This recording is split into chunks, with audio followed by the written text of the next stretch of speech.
The greatest love stories aren't about finding each other. They're about finding each other again, after you've both become different people, after life has broken you both, and after two small miracles prove that some connections can never truly be severed. Elena Rivers stood at the airport arrivals gate with her 7-year-old twins, her heart hammering against her ribs like it wanted to escape. Mia clutched her hand with fingers that never stopped moving, always calculating, always thinking. Noah pressed against her other side, his tablet displaying equations that would make most PhD candidates weep. Both children had their father's eyes, those devastating gray eyes that haunted her dreams. She'd spent 7 years running from this city, 7 years building a life in Seattle where no one knew her story, where she could be just Elena, software developer, single mom, survivor. Her children were extraordinary, not just smart, genius level. At 7, they'd already skipped 3 grades, won international science competitions, taught themselves 4 languages each, and their father had no idea they existed.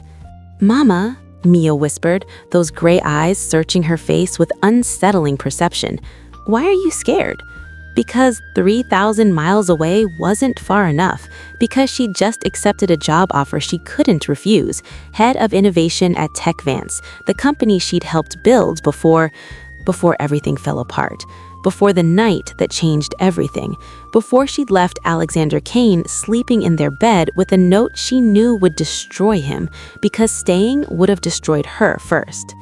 "I'm not scared, baby," Elena lied, smoothing Mia's dark hair. "I'm just remembering." Noah looked up from his tablet, his small face serious. "Remembering what?" "Remembering the man I loved. Remembering the night his mother told me I'd never be enough.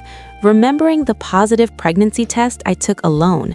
Remembering the choice I made to disappear rather than trap him with an obligation he never wanted. Old friends," she said instead. The taxi ride into downtown felt like traveling back in time. The city had changed. New buildings scraped the sky. Old neighborhoods gleamed with renovation. But the bones were the same.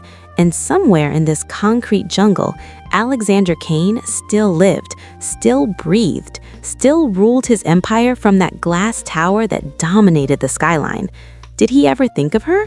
Or had she become just another footnote in the legend of Alexander Kane, the self-made billionaire who'd built Kane Industries from nothing, who graced magazine covers and broke hearts with equal efficiency?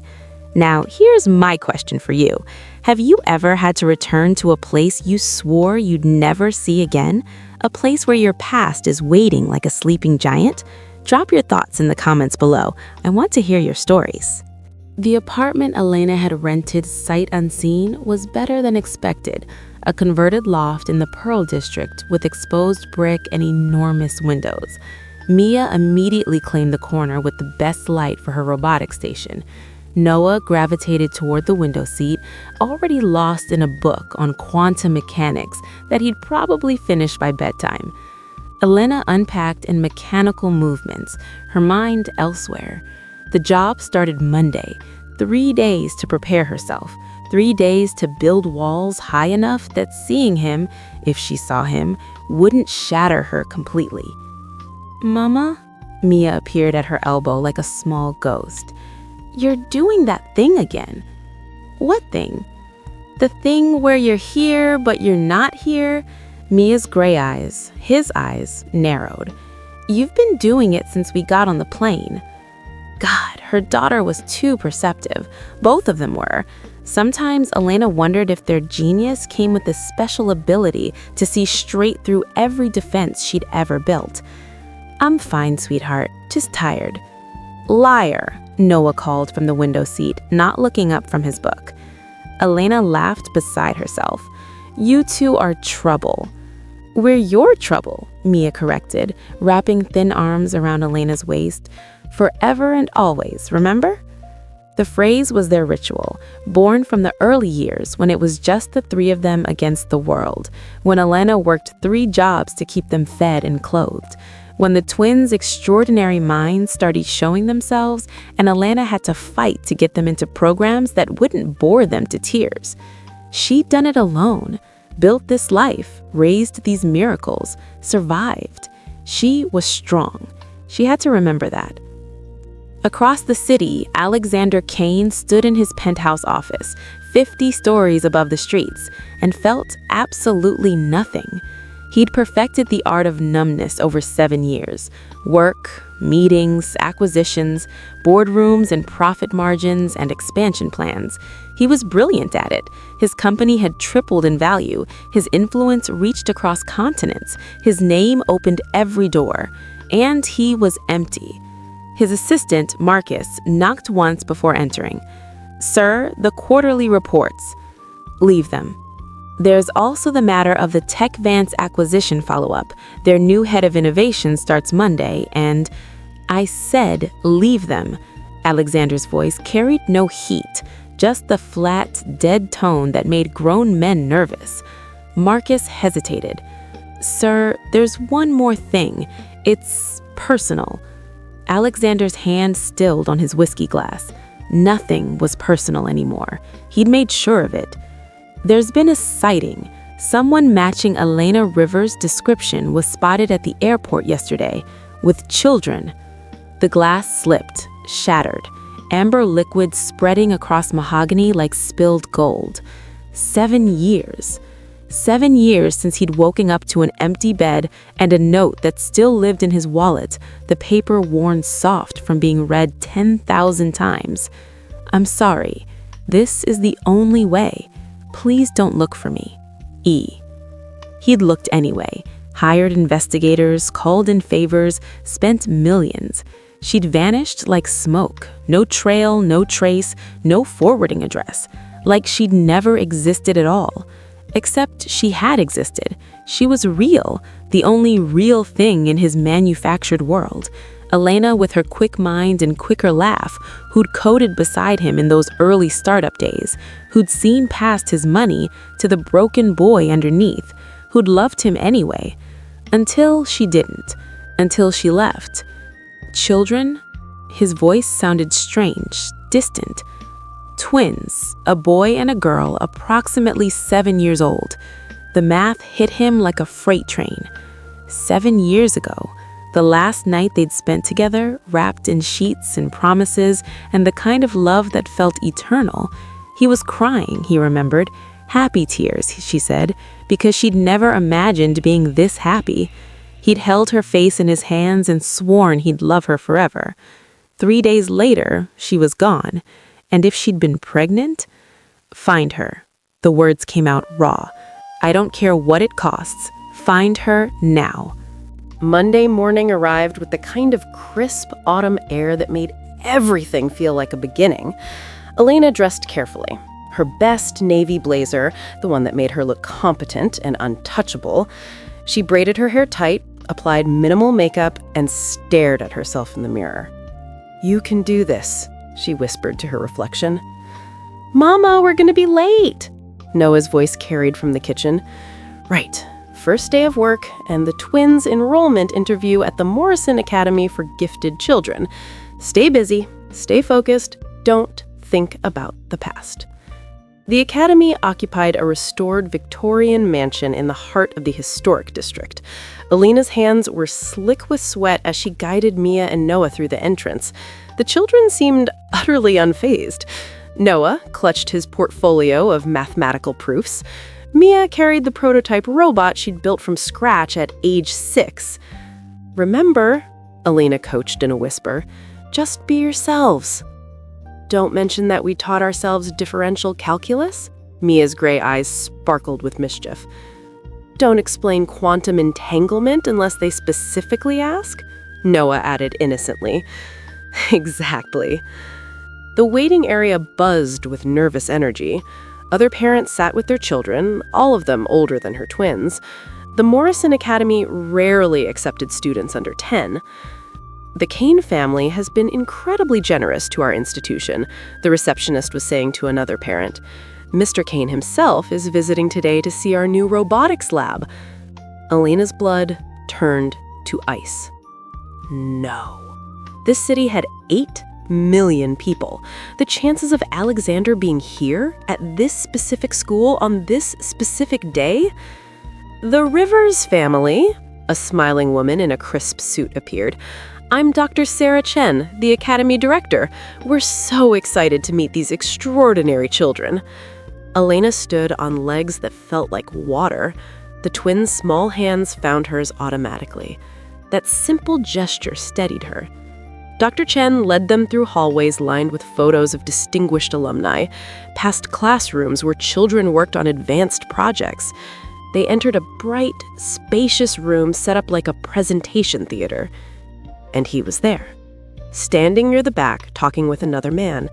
7 years had added lines around his eyes, silver threads through his black hair, but he was still Alexander, still devastating, still the man who'd owned every piece of her heart.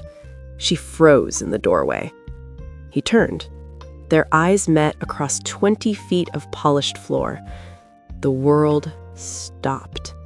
Elena watched the color drain from his face, watched recognition hit him like a physical blow.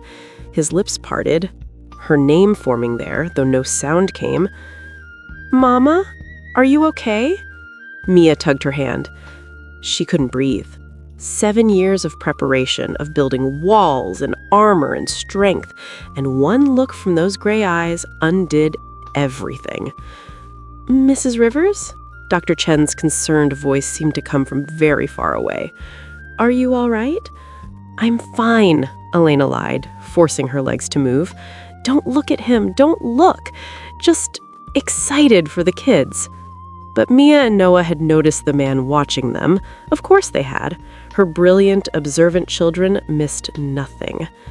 "Please, have a seat," Dr. Chen gestured to chairs facing a small stage. "Whenever you're ready, we'd love to see your presentations." Alexander moved closer. Elena felt him like gravity, inescapable, pulling at something deep in her chest. He took a seat 3 rows behind them. She could feel his stare burning into her back. Noah went first. Her beautiful boy walked to the front and began explaining his work on optimization algorithms for renewable energy distribution. 7 years old and talking about grid efficiency with the confidence of a seasoned researcher. I heard a sharp intake of breath from behind her. Alexander had seen it. The brilliant mind, the gray eyes so like his own. Then Mia's turn. My daughter placed her robot on the demonstration table. "This is Aria, Adaptive Response Intelligence Assistant. I built her to help people who have trouble with fine motor skills."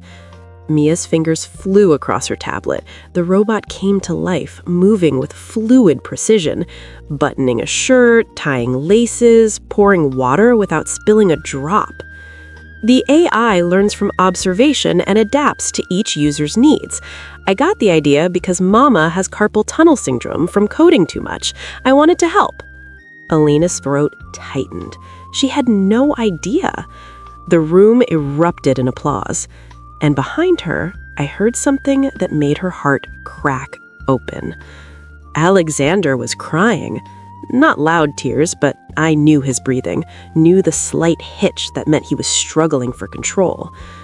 "Remarkable," Dr. Chen was saying. "Truly remarkable. These children are exactly what—" "Excuse me," Alexander's voice cut through, rough, shaking. "I have a question for the children." Elena's spine went rigid. He stood, moving into view. Up close, I could see the changes 7 years had carved into him, the exhaustion, the emptiness. "Mia, Noah," his voice broke on their names. "Your work is extraordinary. I'm curious, where did you inherit such brilliant minds?" The question hung in the air like a blade. Mia and Noah exchanged one of their wordless twin glances. "Our mama. She's the smartest person we know," Noah said simply. "She taught us everything. She has to take care of us by herself." By herself. The words landed like bullets. Elena saw Alexander hit them, saw him flinch. Your father, Alexander asked, barely holding himself together. Does he... We don't have a father, Mia said matter-of-factly. It's just us and Mama, the three musketeers. Forever and always, Noah finished. Alexander's face crumpled. He pressed a hand to his chest. I need to speak with Mrs. Rivers, privately. Please. Absolutely not, Elena stood. Protect the children. Dr. Chen, we need to... Elena, her name from his lips after 7 years of silence. Please. Mama, do you know him? Mia's gray eyes looked between them with dawning realization, and Noah went very still. Then he looked up at Alexander with an expression far too old for 7 years. You have the same eyes as us, Noah said quietly. The room went silent. Mia gasped. Alexander dropped to his knees. Right there, this billionaire CEO crumpled to the floor at eye level with 2 children who had his eyes, his intelligence, his way of tilting their heads when thinking. Oh my God, he whispered, hands reaching out, then stopping, trembling in the air, afraid to touch, afraid they might disappear. You're mine, Elena. They're mine? Have you ever watched someone's entire world change in a single moment?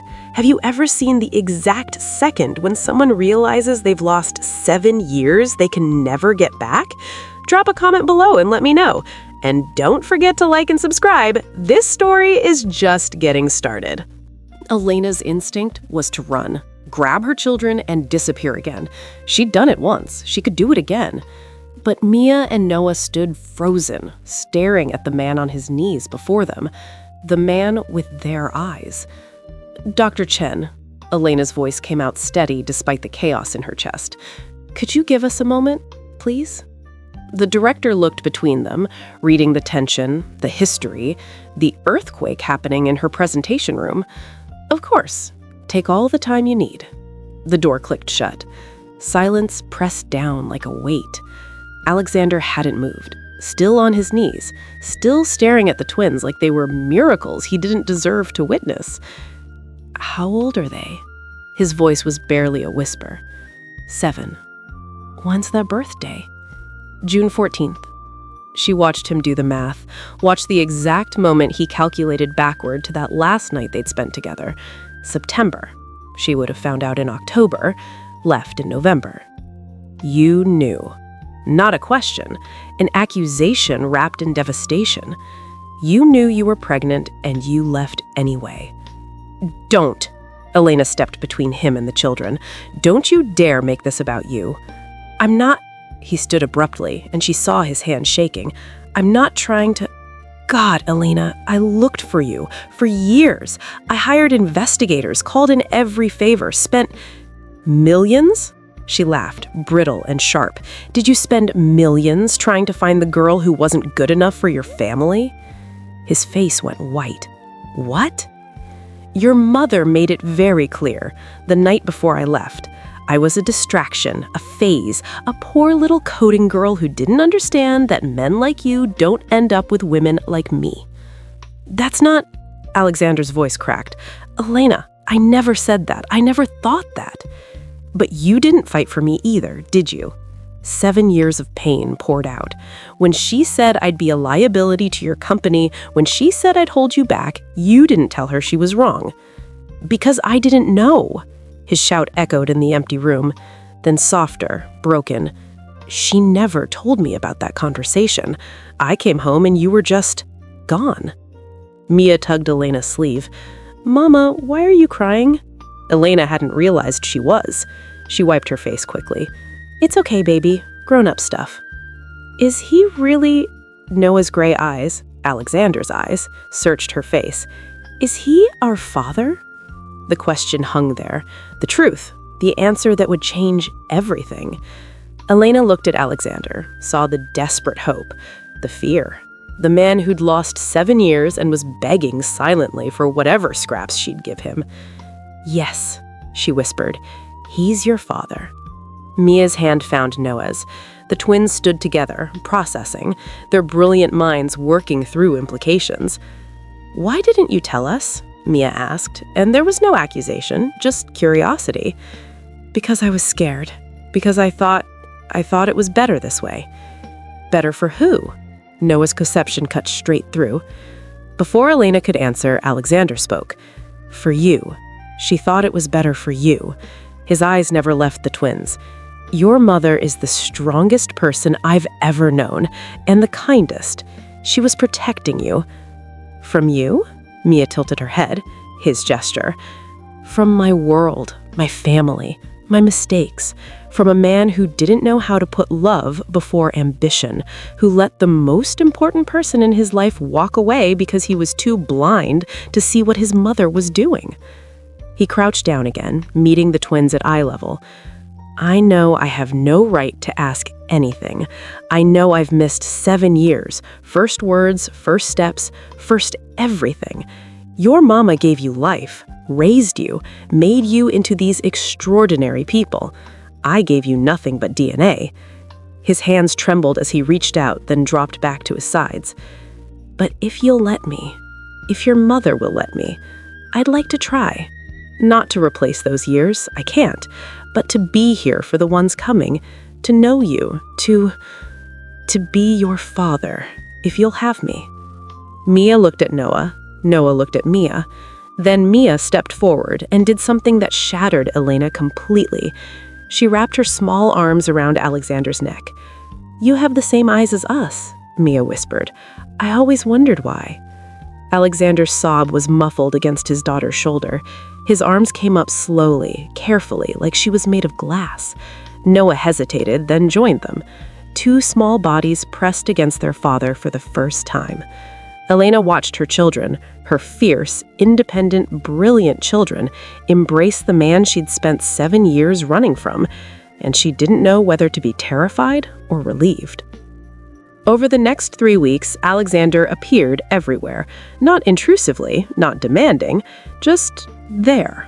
At the twins' first day at Morrison Academy, standing in the back of the classroom, watching them interact with older students like it was the most fascinating thing he'd ever seen. At Mia's robotics club, asking intelligent questions about her projects, bringing her components she'd mentioned wanting.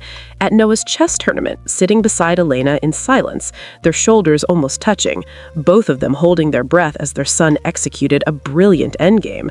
He never pushed, never demanded time alone with them, never tried to buy their affection with extravagant gifts.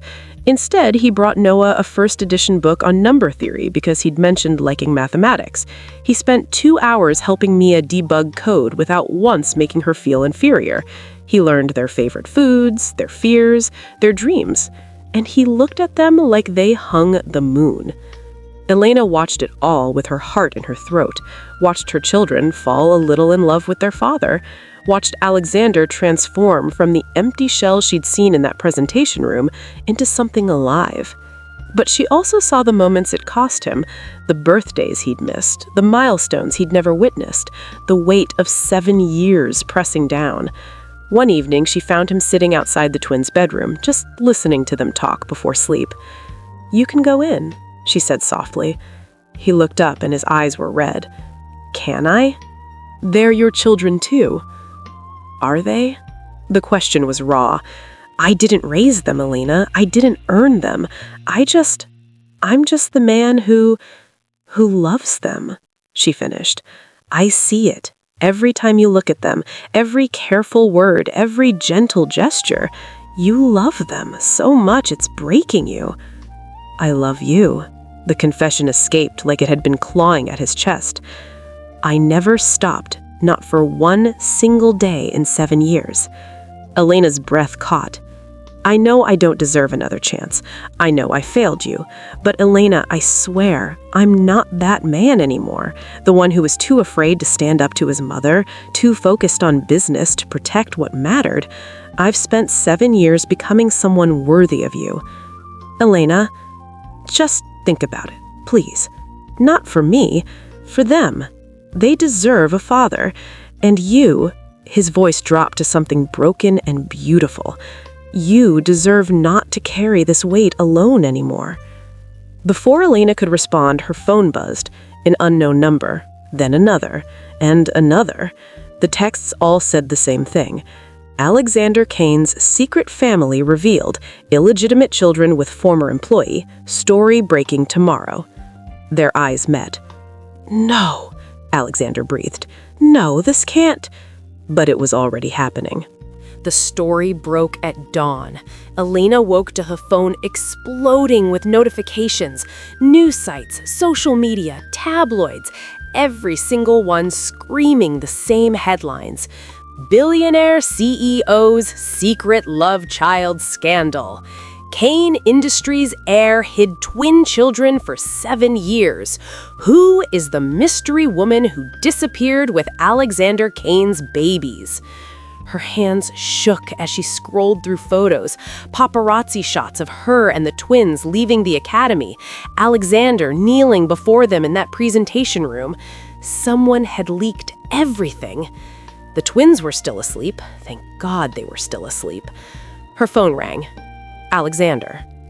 "Don't answer the door," he said immediately. No greeting. "I have security on the way to you. The press is—" "I know what the press is." Elena moved to the window. 3 news vans already parked outside, cameras pointed at her building like weapons. "Alexander, the twins—" "I'm handling it. I'm giving a statement in an hour. I'll take full responsibility. I'll tell them you wanted privacy, that I've been absent, that—" "Stop." Elena pressed her forehead against the cool glass. "Just stop. You don't have to fall on your sword for me." "Yes, I do." His voice was steel, wrapped in desperation. "This is my world, my vultures. You and the children shouldn't have to—" A crash downstairs, shouting. Someone had broken through the building's entrance. "Mrs. Rivers, just a few questions about Alexander Kane.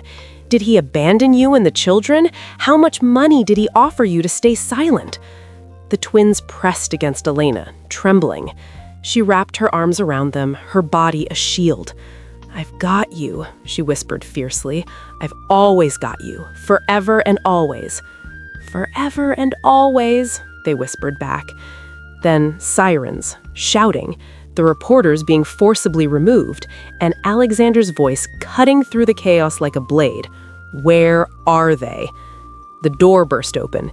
He stood there, chest heaving, security flanking him, looking like he'd run through hell to get here. His eyes found Elena and the twins huddled together. The expression on his face, pure devastation mixed with rage. "Get them out," he ordered his security. "Use the service elevator. Take them to my penthouse. No one gets near them. No one." Elena started. "Please." He crossed the room, dropping to his knees in front of them for the second time, but this time was different. This time, his hands cupped the twins' faces with such tenderness it broke her. "Please let me protect you. I know I haven't earned it. I know I've been absent for 7 years. But I'm here now, and I swear on my life, no one will hurt you again." Mia's small hand touched his cheek. "You're crying again." "I'm sorry," Alexander's voice cracked. "I'm so sorry. This is my fault. My world did this to you. I should have—" "Protected us?" Noah finished, quietly. "Like a father?" The word hung between them. Father, not just biological fact, but role, responsibility, choice. Alexander nodded, tears streaming down his face. "Like a father, if you'll let me." Elena watched her children look at each other, watched them have one of their silent conversations, watched them make a decision that would change all of their lives. Mia spoke first. "Okay." "Okay," Alexander breathed.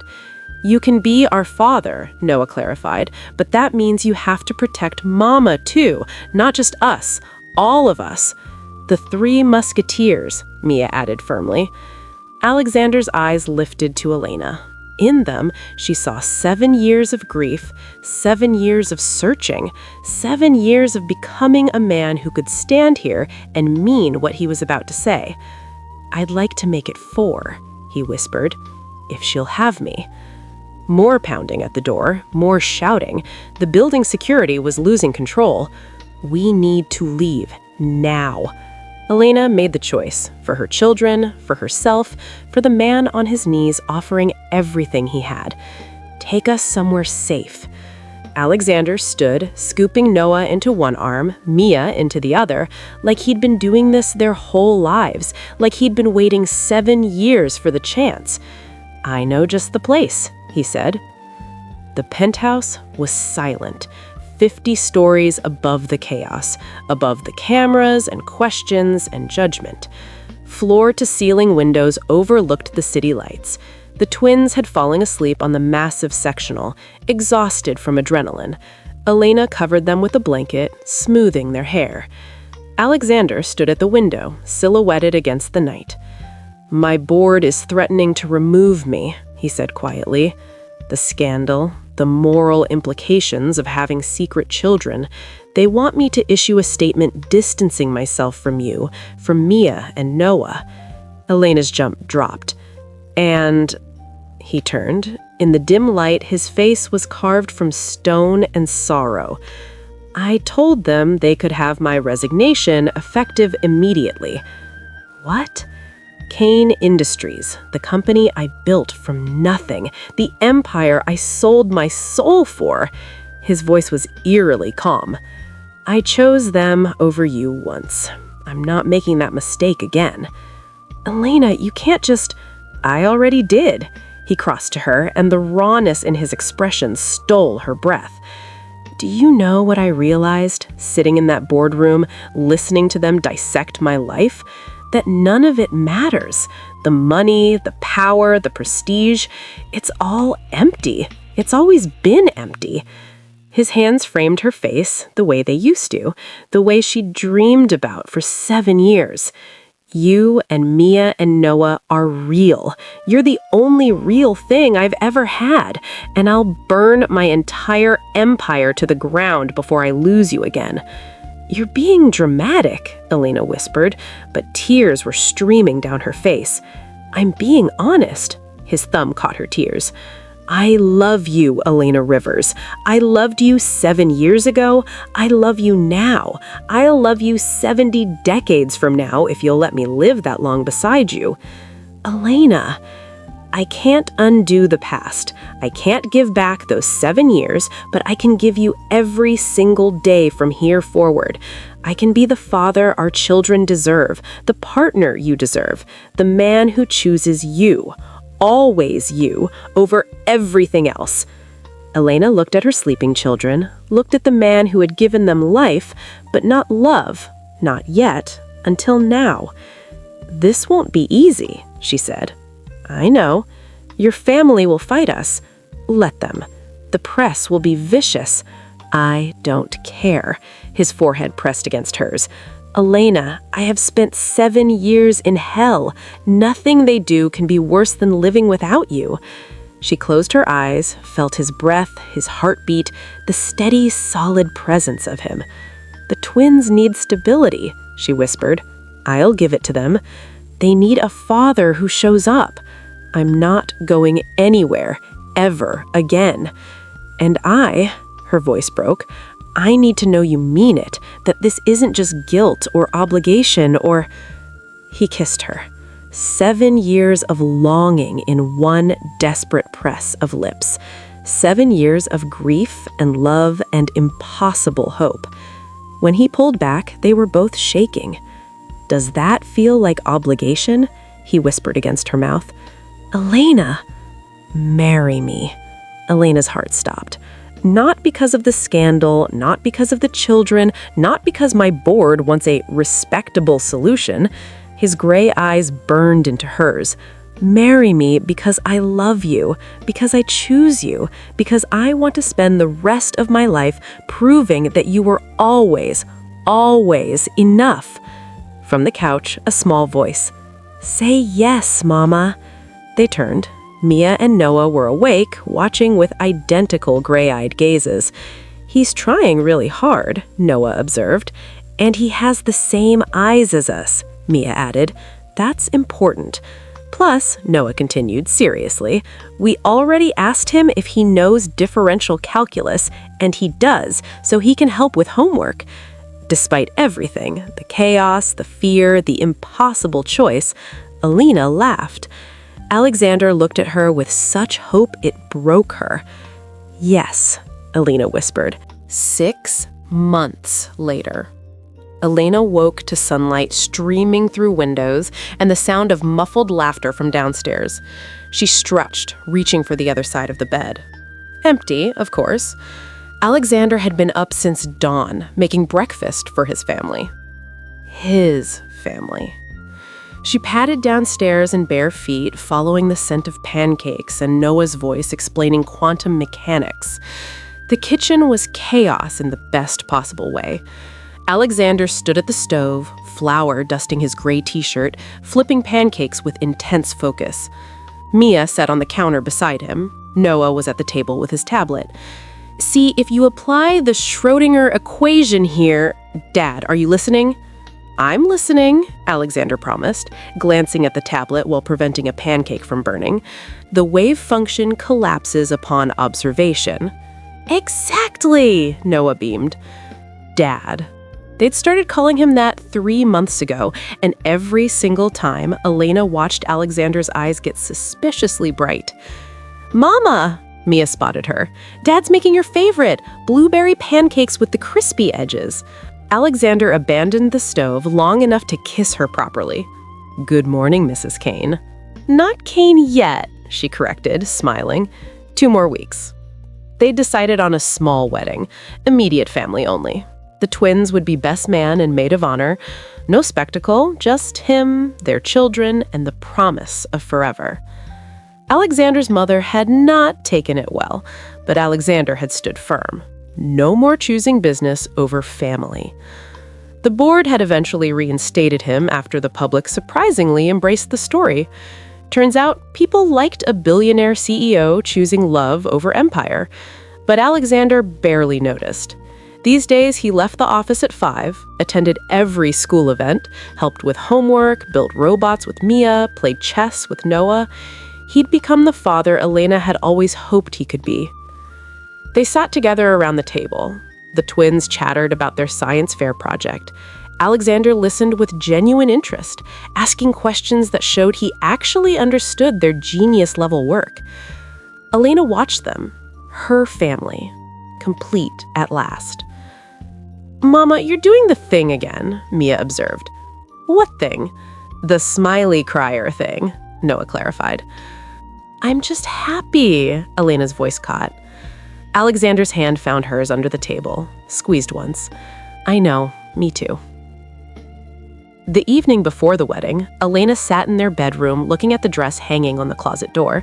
Simple, elegant, nothing like the elaborate gown Alexander's mother had tried to insist on. A knock at the door. Alexander peeked in. "Aren't you supposed to not see the dress?" Elena teased. "I'm not looking at the dress." He crossed to her, kneeling in front of where she sat. "I'm looking at you." "Are you nervous?" asked Alexander. "Terrified," Elena admitted. "Me too." His voice went serious. "Tomorrow, I get to marry the woman I've loved for 8 years, the mother of my children, my best friend. So yes, I'm terrified, because I'm terrified of messing this up." She kissed him, slow and sweet and sure. "You're enough," she whispered. "You've always been enough." He pulled back, reaching into his pocket. "I know I already proposed, but I wanted to give you this." He opened a small velvet box. Inside was a ring, but not a diamond, a simple band engraved with tiny, intricate equations. Elena gasped. "It's the equation for wave function collapse, the one Noah was teaching me, because that's what you did. You collapsed all my infinite possibilities into one single perfect reality, the one where I get to be your husband, their father." Elena was crying now. "Tomorrow I give you a wedding ring," Alexander said softly, sliding the equation band on her right hand. "But tonight I wanted to give you this, a promise that I see you, the brilliant coder, the fierce mother, the woman who took a chance on a broken man and made him whole." "You weren't broken," Elena whispered. "You were just lost." "I was lost," he agreed, "and you found me." From the doorway, twin voices. "We're 8 now, Dad." Mia and Noah stood there in matching pajamas, grinning. "And we're not supposed to be spying," Noah added, "but we wanted to make sure you weren't getting cold feet." Alexander laughed, the real laugh Elena had fallen in love with 8 years ago. "Get over here," he said, opening his arms. The twins launched themselves at their parents. All 4 tumbled onto the bed in a tangle of limbs and laughter. "Forever and always?" Mia asked.